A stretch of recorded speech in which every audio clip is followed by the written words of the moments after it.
काल राज ठाकरे दिल्लीमध्ये अमित शहाची भेट घेतली.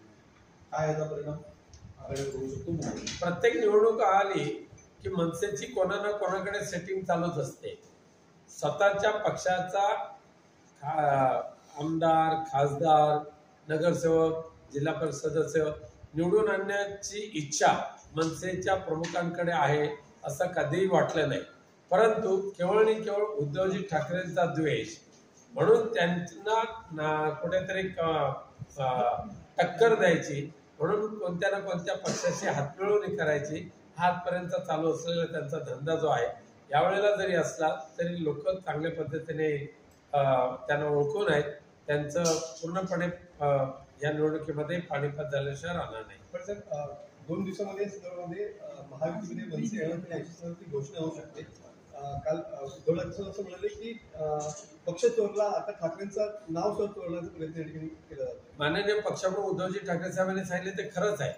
आजही म्हणजे मनसे भाजपाबरोबर गेली त्याबद्दल आम्हाला काही दुःख नाही वाटणार.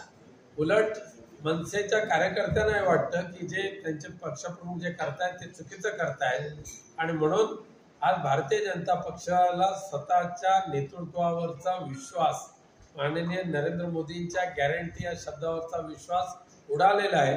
म्हणून ह्या इकडच्या तिकडच्यांना गोळा करून आपली पोळी भाजण्याचा प्रयत्न केला जातोय. बारामती लोकसभा निवडणूक चर्चेमध्ये आहे. सुप्रिया सुळेंना या ठिकाणी पराभूत करण्यासाठी तर भाजपची वेगळी स्ट्रॅटर्जी या ठिकाणी पाहायला मिळते. आज सुद्धा फडणवीस आणि हर्षवर्धन पाटील यांची या ठिकाणी चर्चा झालेली पाहायला मिळते. एक वेगळं प्लॅनिंग या ठिकाणी भाजपच्या माध्यमातून केलं जातं. भाजपा किंवा गद्दार गटाने किती नाटकं करायची, किती खेळ करायचे ते बारामतीमध्ये करावे.